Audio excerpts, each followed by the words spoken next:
Hey everyone, it's Andrea over at Sewspire.com. I hope you're doing well. Today I am here to teach you how to sew this sweet zip around clutch. If you tuned in last week, I want to thank you for your comments. I am really happy with how the prototype has evolved. This was my second go at the project, and the zipper, as you can see, wraps around the sides there, and then on the inside there are 3 slips for cards or small essentials. I think there's a lot of opportunities still to add really interesting design elements to this piece. I love the little rabbit ear pulls on the top. This project requires less than a half a yard of material and has unlimited potential. So in today's video, I'm going to show you step by step how to craft this piece. I have a supplementary design board. If you are collecting those, you can purchase that for a nominal fee in my Etsy pattern shop. It's just a one-page document that has all the pattern measurements, the material requirements, the finished measurements, and then some photos for future inspiration. I'll link to my Etsy shop down in the notes if you are interested in that. And then, as always, I will provide a complimentary copy to our Sewspire patrons as a thank you for their support. So shall we get started? We are going to begin with an 18-inch double pull YKK zipper and 2 pieces of material which are 1 3/4 inches wide by 3 inches long, and we're going to position each of those tabs right sides facing at the ends of our zipper and stitch across there about a half an inch up just before that zipper stop there. So you don't want to strike the zipper stopper. And that's what that looks like when you fold it back. So now the zipper is prepped. I have a 7 by 10 inch rectangle, and I have angled the corners just a smidgen on each side there. And that just makes it easier to attach that zipper. So I'm going to bring back over my zipper here, which I want to mark center on my exterior panel. So that's going to be right at 5 inches there. And I'm going to go ahead and pin that zipper in place at center and then line everything up. The zipper is right sides facing down, so the zipper pulls are facing towards the right side of my exterior. Okay, so I have positioned that zipper right sides facing down around the sides across the top, and my zipper tabs are even with the base of the exterior panel.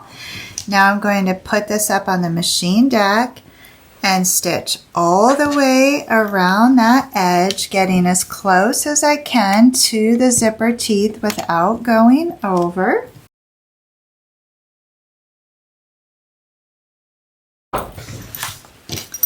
Okay, so I have one side of the zipper attached, and that looks really good. Everything is nice and even. Rounding those corners makes all the difference in the world. Now I want to bring over my second exterior body panel, and I'm going to align the edge of the zipper tape with the edge of the second exterior. And then I can do the same thing and stitch as close as I can to that zipper teeth without going over, and attach that zipper to the remaining exterior panel.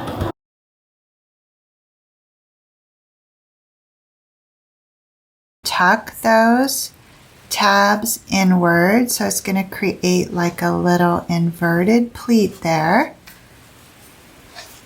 Get those seams even, and using 5/8 of an inch, I'm going to stitch all the way across the base.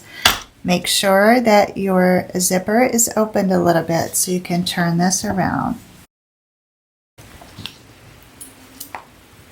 And then you can trim that base up to 1/4 inch.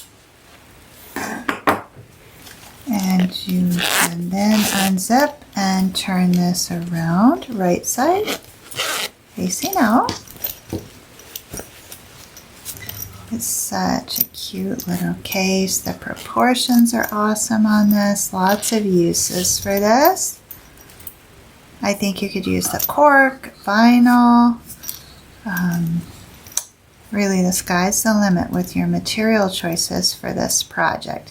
So the exterior is complete. Now we want to work on crafting the interior. So inside there are 3 slip pockets, and this is 1 cut of quilt weight cotton material that's 10 by 10, and I have pressed over the top and the bottom long edges there. And then I have inserted a half cut of Pellon 808, so the pocket has a little bit of stability. That's a fusible interfacing. It's completely optional.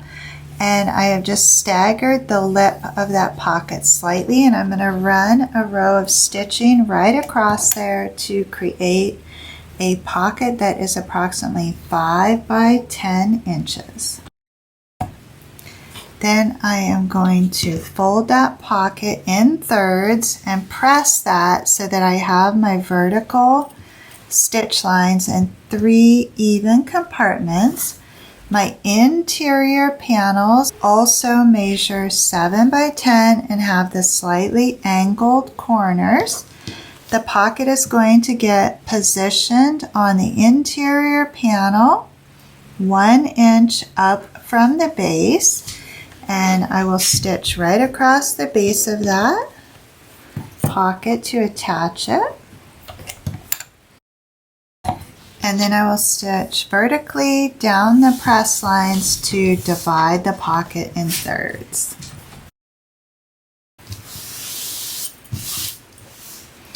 My interior panels are also backed with the Pellon 808 or Pellon 809. A non-woven, fusible, lightweight interfacing is perfect for this, as I am using quilt weight cotton.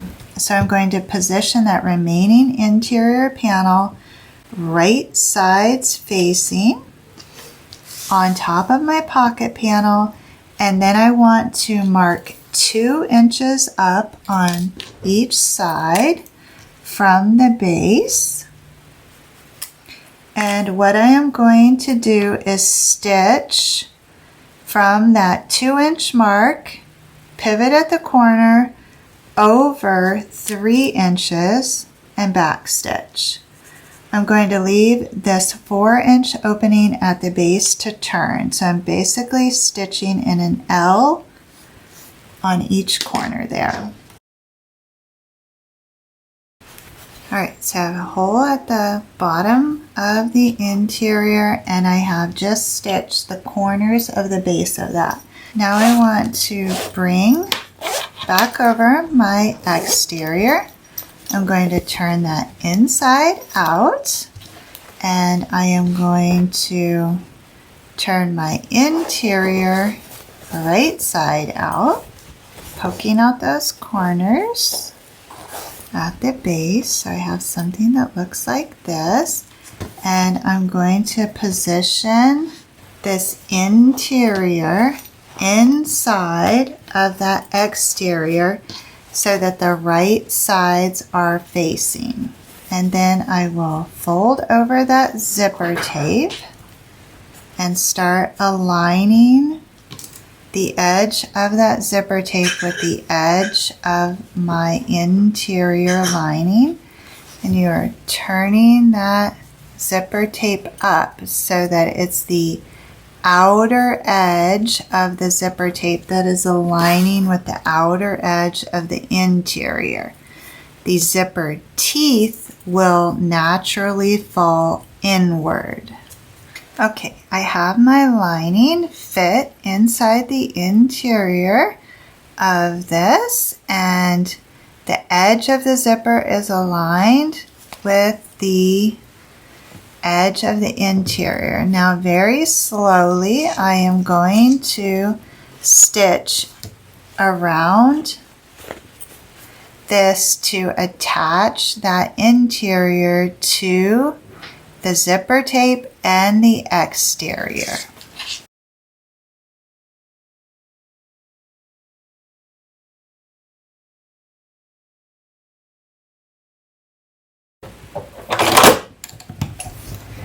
Okay, so I have stitched as far as I was able to down into where that zipper pole is situated.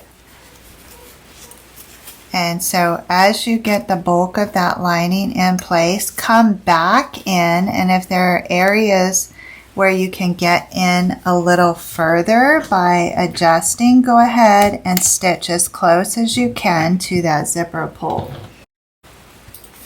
And then before you start to turn this right side out, go in and check all your seams and make sure you have captured that zipper tape, the lining, and the exterior in your stitch.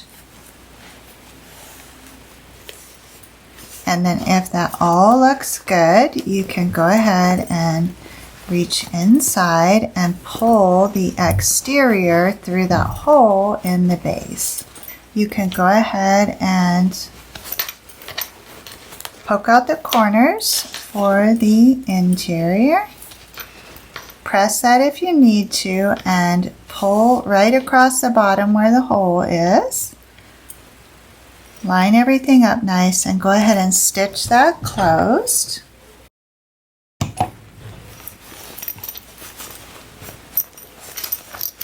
And then turn everything right side out. The lining should fit in there nice and tidy. So you can either drop a blob of the E6000 glue right in there and press that and let it dry overnight. That's my preferred method. Just make sure you don't get it on your zipper pole.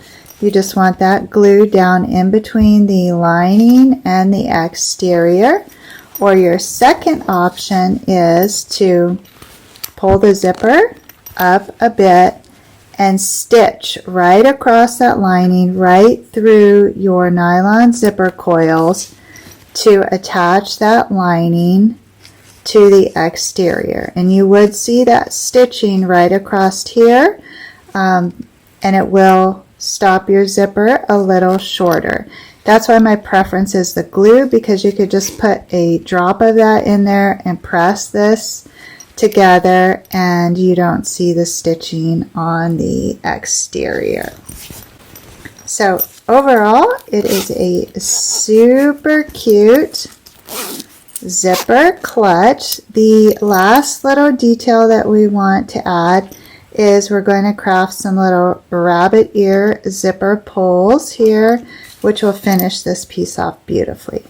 So these little zipper pulls are crafted from 2 pieces of material that are 1 3/4 inches wide by 5.5 inches long, and you just turn those right sides facing long ways and come in an angle at each end and then stop short in the center about 1.5 inches so that you can turn these and open them up. And I'm just going to start 1/4 inch in from that fold at one end and angle that as I come around.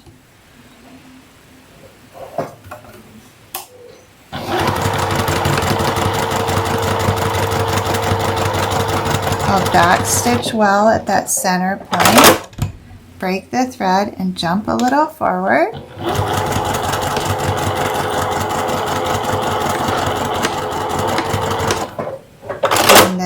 come in with a nice angle on the opposite side. I'm going to repeat that for this one.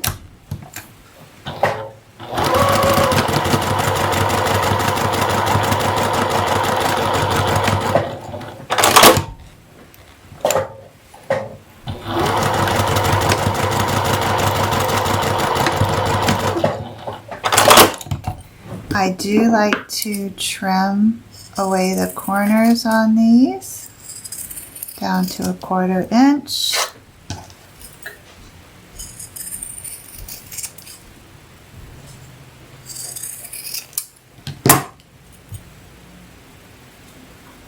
And then using a chopstick, I can usually get these turned around pretty easy.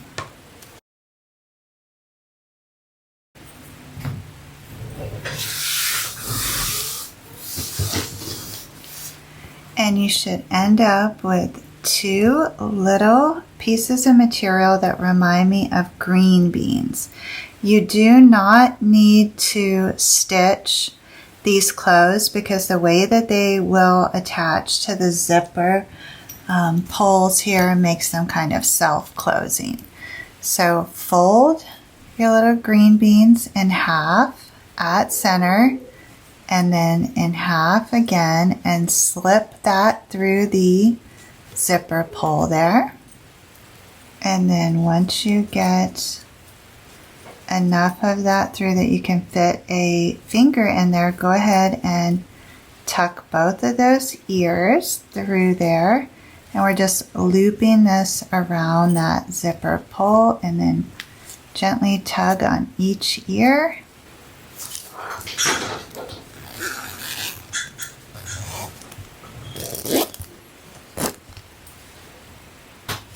So that turned out super cute. I want to give you some finished measurements on this before we say goodbye.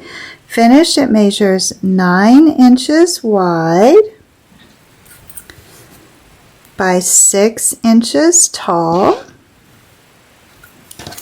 and it is approximately 3/4 of an inch deep.